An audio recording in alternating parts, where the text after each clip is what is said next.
माँ को अपने बेटे, साहूकार को अपने देनदार और किसान को अपने लहलहाते खेत देखकर जो आनंद आता था, वही आनंद बाबा भारती को अपना घोड़ा देखकर आता था। भगवत भजन से जो समय बचता वो घोड़े को अर्पण हो जाता। वह घोड़ा बहुत सुंदर था, बड़ा बलवान। उसके जोड़ का घोड़ा सारे इलाके में ना था। बाबा भारती उसे सुल्तान कहकर पुकारते, अपने हाथ से खरहरा करते, खुद दाना खिलाते और देख देख कर प्रसन्न होते थे। उन्होंने अपना सब कुछ छोड़ दिया था, रुपया, माल, असबाब, जमीन, यहाँ तक कि उन्हें नागरिक जीवन से भी घृणा थी। अब गांव से बाहर एक छोटे से मंदिर में रहते और भगवान का भजन करते थे, परंतु सुल्तान से बिछड़ने की वेदना उनके लिए असहनीय थी। मैं इसके बिना नहीं रह सकूंगा, उन्हें ऐसी भ्रांति सी हो गई थी। वे उसकी चाल पर लट्टू थे। कहते, ऐसे चलता है जैसे मोर घन घटा को देखकर नाच रहा हो। गांव के लोग इस प्रेम को देखकर चकित थे। कभी कभी कनखियों से इशारे भी करते थे, परंतु बाबा भारती को इसकी परवाह न थी। जब तक संध्या समय सुल्तान पर चढ़कर 8-10 मील का चक्कर न लगा लेते, उन्हें चैन न आता। खड़क सिंह उस इलाके का प्रसिद्ध डाकू था। लोग उसका नाम सुनकर कांपते थे। होते होते सुल्तान की कीर्ति उसके कानों तक भी पहुंची।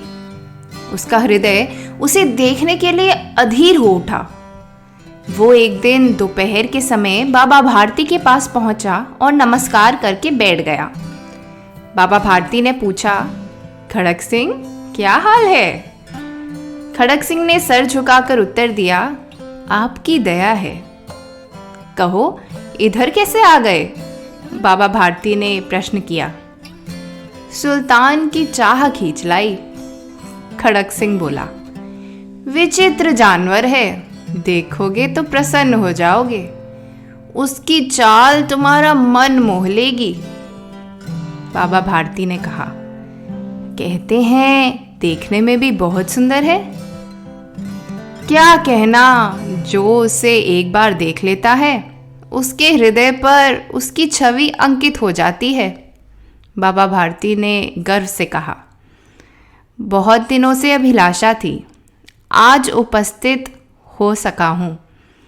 बाबा भारती और खड़क सिंह दोनों अस्तबल में पहुंचे। बाबा ने घोड़ा दिखाया घमंड से। खड़क सिंह ने घोड़ा देखा आश्चर्य से। उसने सैकड़ों घोड़े देखे थे, परंतु ऐसा बांका घोड़ा उसकी आंखों से कभी न गुजरा था। वो सोचने लगा, भाग्य की बात है, ऐसा घोड़ा खड़क सिंह के पास होना चाहिए था। इस साधु को ऐसी चीजों से क्या लाभ? कुछ देर तक आश्चर्य से चुपचाप खड़ा रहा। इसके पश्चात हृदय में हलचल होने लगी।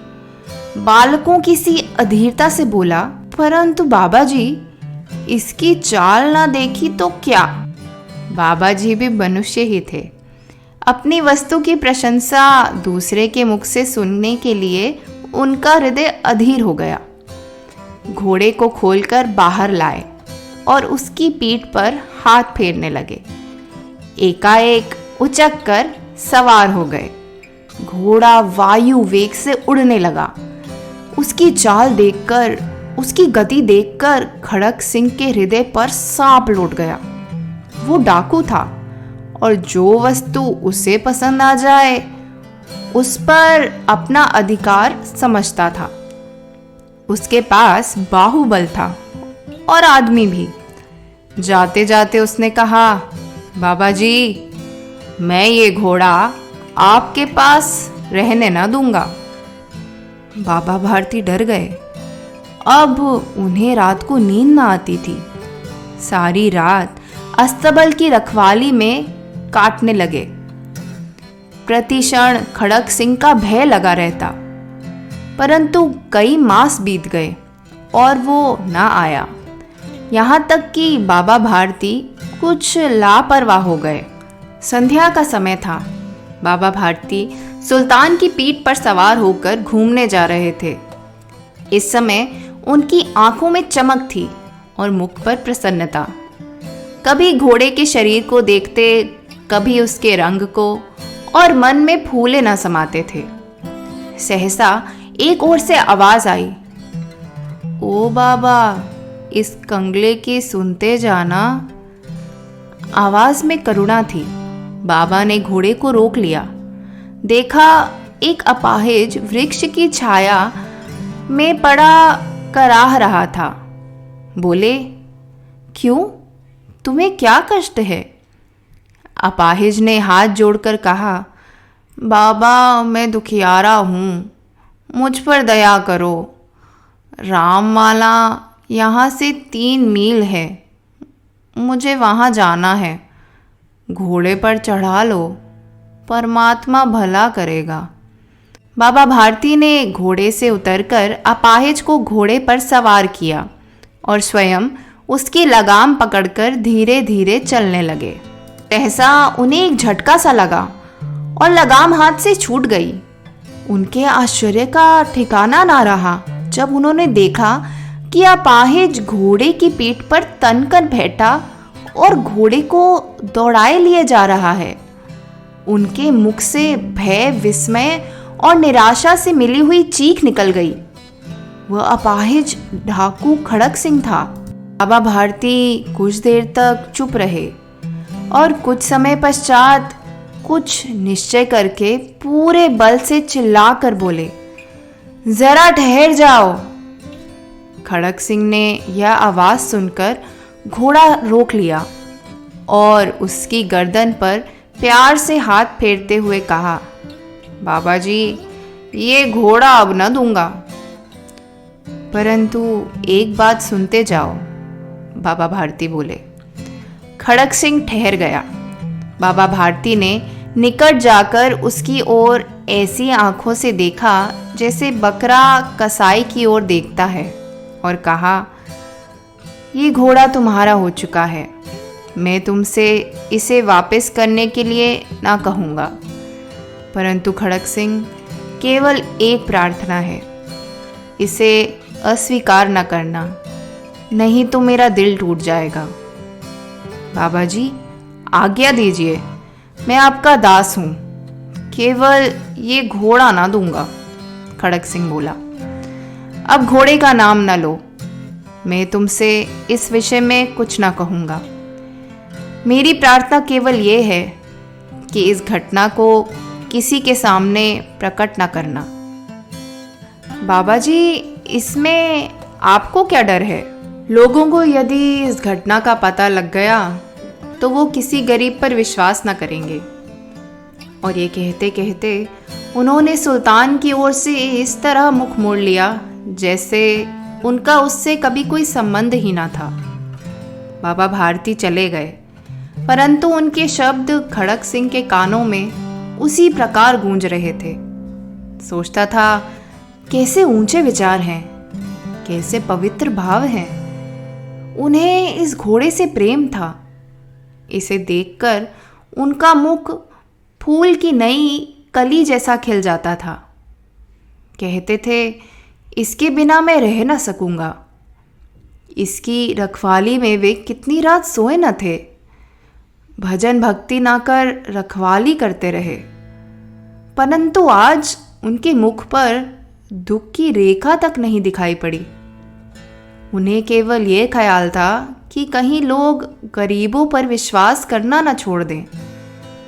उन्होंने अपनी निज की हानि को मनुष्यत्व की हानि पर न्यौछावर कर दिया। ऐसा मनुष्य मनुष्य नहीं, देवता है। रात्रि के अंधकार में खड़क सिंह बाबा भारती के मंदिर पहुंचा। चारों ओर सन्नाटा था। आकाश पर तारे टिमटिमा रहे थे। थोड़ी दूर पर गांव के कुत्ते भौंक रहे थे। मंदिर के अंदर कोई शब्द सुनाई न देता था। खड़क सिंह सुल्तान की बाग पकड़े हुए था। वो धीरे धीरे अस्तबल के फाटक पर पहुंचा। फाटक किसी वियोगी की आंखों की तरह चौपट खुला था। किसी समय वहां बाबा भारती स्वयं लाठी लेकर पहरा देते थे, परंतु आज उन्हें किसी चोरी, किसी डाके का भय न था। हानि ने उन्हें हानि की तरफ से बेपरवाह कर दिया था। खड़क सिंह ने आगे बढ़कर सुल्तान को उसके स्थान पर बांध दिया और बाहर निकलकर सावधानी से फाटक बंद कर दिया।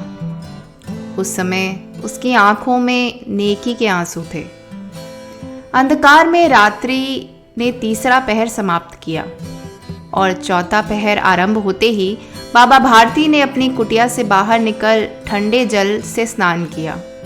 उसके पश्चात इस प्रकार जैसे कोई स्वप्न में चल रहा हो, उनके पांव अस्तबल की ओर मुड़े, परंतु फाटक पर पहुंचकर उनको अपनी भूल प्रतीत हुई।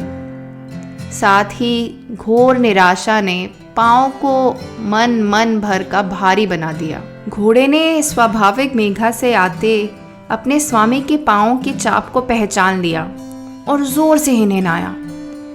बाबा भारती दौड़ते हुए अंदर घुसे और अपने घोड़े के गले से लिपटकर इस प्रकार रोने लगे जैसे बिछड़ा हुआ पिता चिरकाल के पश्चात पुत्र से मिलकर रोता है। बार बार उसकी पीठ पर हाथ फेरते, बार बार उसके मुंह पर थपकियां देते और कहते थे, अब कोई गरीबों की सहायता से मुंह न मोड़ेगा। थोड़ी देर के बाद जब वह अस्तबल से बाहर निकले तो उनकी आंखों से आंसू बह रहे थे। ये आंसू उसी भूमि पर ठीक उसी जगह गिर रहे थे जहां बाहर निकलने के बाद खड़क सिंह खड़ा रोया था। दोनों के आंसुओं का उसी भूमि की मिट्टी पर परस्पर मिलाप हो गया।